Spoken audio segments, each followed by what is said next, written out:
দেখেছো তো কেন কেন আটকাতাম সারা করে, কারণ সবসময় পেছনে লেগে থাকতাম কেন?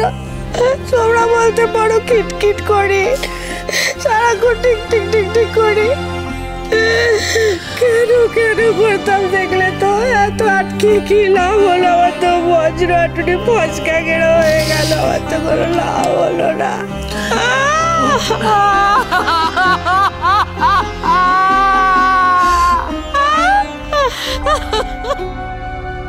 সেই জন্যই তো বিয়ের আগের রাতে ওকে এইভাবে পাঠানোটাই ঠিক হয়নি। আর যদি পাঠাবারই ছিল তাহলে বাড়ির থেকে বড় একজনকে ওকে নিয়ে যেত আর সঙ্গে করে নিয়ে আসতো।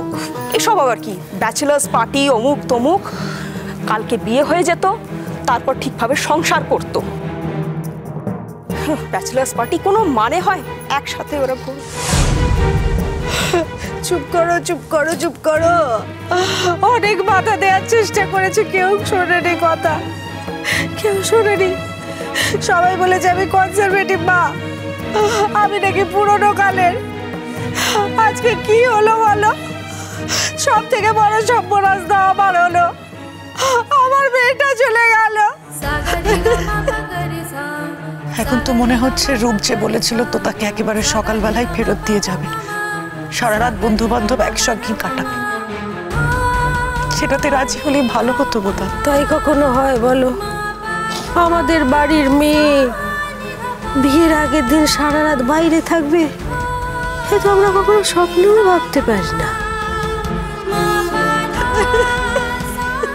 কে দো না, শোনো বৌমা, এটা তো আমাদের কোনো হাত নেই, আমরা তো ইচ্ছে করে কিছু করিনি না। একটু ধৈর্য ধরো, একটু বসো, একটু শান্ত হয়ে বসো। ছেলেরা তো গেছে, একটা খবর তো আছে, ঋত্বিক তো গেছে, ঋত্বিকে তো এত চেনাশোনা লোক আছে, ও বার করতে পারবে না? ও ঠিক কবর থেকে ছেলেটাকে বার করে আনবে।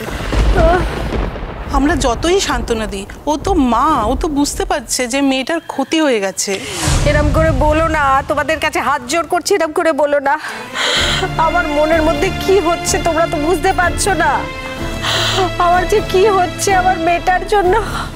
ও মা গো, তোমাদের আক্কেল বিবেচনা তো অদ্ভুত। ওদের মেয়েটাকে একটু সান্ত্বনা দেবে, একটু সাহস দেবে, তা না ওকে আরো ভয় দেখাচ্ছে তোমরা। মেয়েটার যদি কোনো আপদ বিপদ হয় তোমাদের ভালো লাগবে? ভালো লাগবে কি? তা তো লাগবে না, তাহলে কেন বলছো এই সমস্ত কথা? আমরা কি এমনি এমনি বলছি? যা হয় তাই বলছি। না অন্যরকমও হয়, অনেক মেয়ে বেরিয়েও আসে, সবসময় একই রকম ভাবে। আচ্ছা তোমরা কেন এত কথা বলছো বলো তো? সত্যি দেখতে পাচ্ছ তো তোমাদের কথায় বৌদি ভাই কিরকম অস্থির হয়ে যাচ্ছে, অশান্তির মধ্যে পড়ছে। এরপর তো মানুষটাকে দাঁড় করাতে পারবো না। কি অবস্থা দেখেছো মানুষটার চোখ মুখে? কান্নাকাটি করো না। কাকিমা সবার সব কথা শোনার কি দরকার? আর তুমি কেন এরকম করছো বলো? তুমি তো সব সময় প্রত্যেকটা অর্ডার এগেইনস্টে দাঁড়িয়ে থাকো, তোমাকে দেখে আমরা মোটিভেটেড হই। তুমি আজকে এরকম ভেঙে পড়লে আমরা কোথায় যাই বলো তো?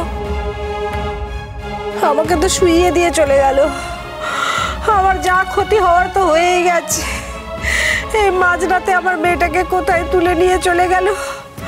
পুলিশ যতই খোঁজ করুক, পুলিশের তো সময় লাগবে, সে তো আর ভগবান নয়। তার মধ্যে আমার মেয়ের যদি ক্ষতি হয়ে যায়,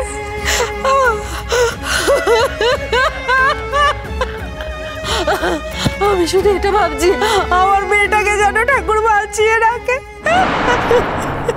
দেখো আমি এমন কোনো জায়গায় থাকি না যেখান থেকে আমায় কেউ খুঁজে পাবে না, আর আমাকে এখন আর কেউ খুঁজে পেলেও আমার কিচ্ছু যায় আসে না। আমার এতটাই পৌঁছানোর কথা ছিল, আমি এখানে পৌঁছে গেছি। যাকগে, তোমাদের পার্টিতে খাওয়া দাওয়া ঠিক মতো হয়েছে? কেন? তোমার সেটা জেনে কি হবে? আমার কাছে একটু রুটি আর তরকারি আছে, ভাগ করে খেয়ে নিতে পারি। তোমার সাথে ইয়ার্কি করছো? ইয়ার্কি করছো তুমি আমার সঙ্গে? আমি এখন খাওয়া দাওয়া করবো, আমার খাওয়া দাওয়া করার মতো মনের অবস্থা? কেন, কি হয়েছে? কি আমি কি অন্যায় করেছি তোমার সঙ্গে? তোতা, আমি তোমার সঙ্গে কোনো রকম অশালীনতা করব না, তোমাকে অসম্মান করব না। আমি একটা ভদ্রবাড়ির ছেলে তোতা।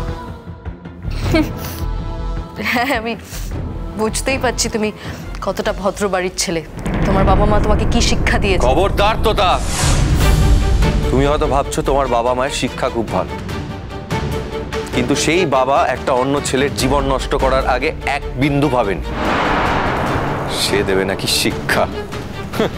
কি করেছে বলো, সাহস থাকলে বলো। এখন আর বলে কি হবে, কি লাভ? যা হওয়ার তো তা হয়ে গেছে। জানো, আমার মা নাকি 2 বছর বয়সে আমাকে ছেড়ে চলে গেছে।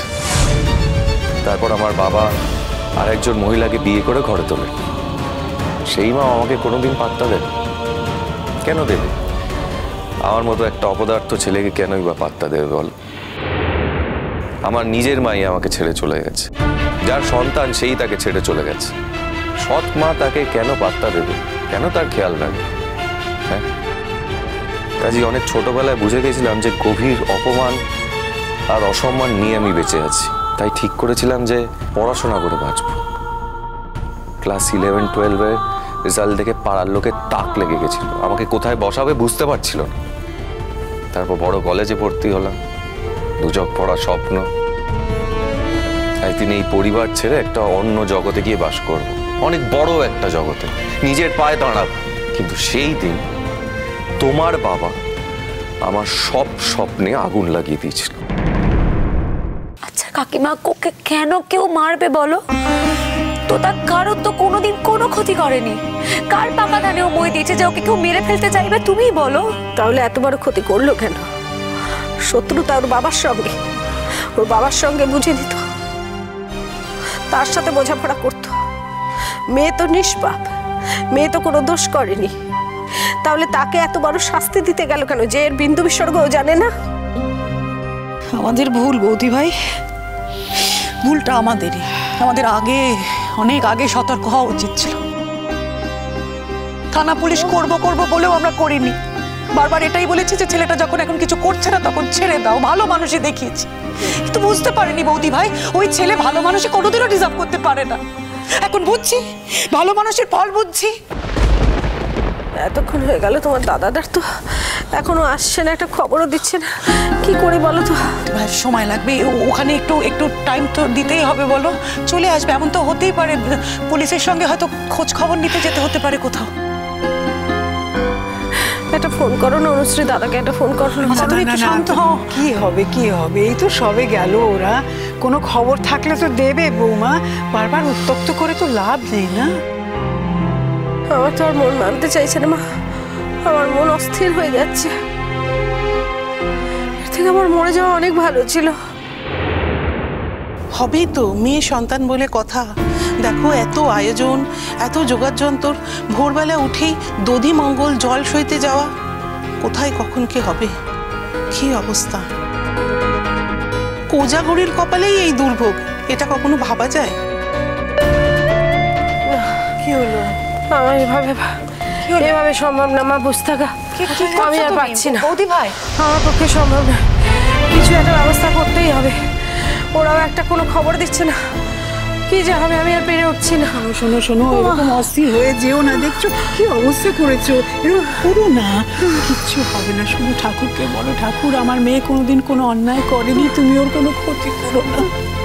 বলছি তো মা, সারাক্ষণে মনে মনে ঠাকুরকে বলছি, যদি আমি কোনো অন্যায় করে থাকি শাস্তি আমাকে দাও, আমাকে শাস্তি। আমার মেয়েকে দিও না। মেয়ে ফুলের মতো নিষ্পাপ, মেয়ে এত কিছু জানে না, মেয়ে এত কিছু বোঝে না, মেয়ে এত কিছু মেনে নিতে পারবে না। আজকে যদি ওর সঙ্গে কোনো রকম দুর্ঘটনা ঘটায়, ও তো মুখই দেখাবে না, ওর জীবনটা শেষ হয়ে যাবে। তুমি কি বলছো? তুমি এটা কেন বলছো? তুমি এরকম ভাবে একদম ভাববে না বৌদি ভাই। কেন ও কেন মুখ দেখাবে না? হ্যাঁ, মুখ না দেখানোর মতো কি করেছে বলো তো? কি অপরাধ মেয়েটা? ওর দোষটা কোথায়? ও কি কারোর সঙ্গে কিছু করেছে? তা তো করেনি বৌদি ভাই, এমন করে বলে না বৌদি ভাই। দেখো, যাই হোক, যে দুর্ঘটনাই ঘটুক না কেন, মেয়ে ফিরে আসুক বাবা, মেয়ে আমার বুকে ফিরে আসুক, মেয়ে আমার কাছে চলে আসুক। আমি আমি আমি বলবো যা হয়ে গেছে সব ভুলে যা, আমি তোর পাশে দাঁড়াচ্ছি, তোর কিছু হবে না। জল থই থই ভালোবাসা